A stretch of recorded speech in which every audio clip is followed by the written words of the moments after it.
Гэрэл багасаа сонирхолтой байсан. Гэрлийг засч үзсэн, эвдэж үзсэн. Тэр хэмжээгээр одоо гэрлэнд илүү их сонирхолтой. Тэгээд үнийгээж борлуулж чадаад баяртай байдаг.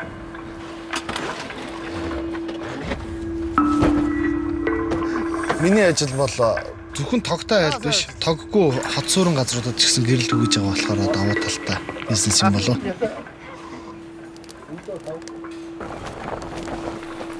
Энэ машиныг авснараа болохоор нэгдүгээрт ачаа бараагаа зөөхөд, тээвэрлэхэд болон хамгийн анх унаад явхад бол амар том юм аа гэсэн юм мэдээдийн сэтгэлдээсэн.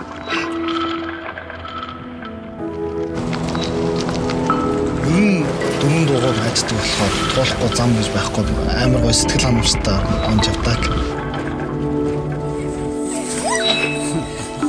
Манай гэр бүлийнхэн болон манай 3 хүүхдүүд бол бүгдээрээ энэ машинд аягүй хайртай.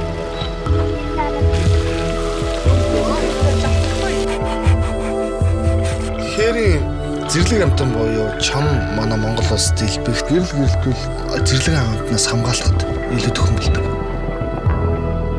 Ердөөсөө 10 гаруй жилийн өмнө лагаар гэрлөө орлуулж байхад одоо технологи хөгжөөд нарны панелаа гадна талд тавихад дотор талд гэрэл асч болж байна.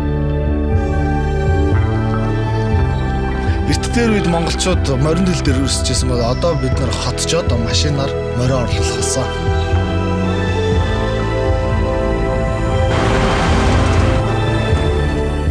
Анх машина авчаад сэтгэл ханамж 100 байсан. Одоо бүр 200% сэтгэл ханамжтай аваа.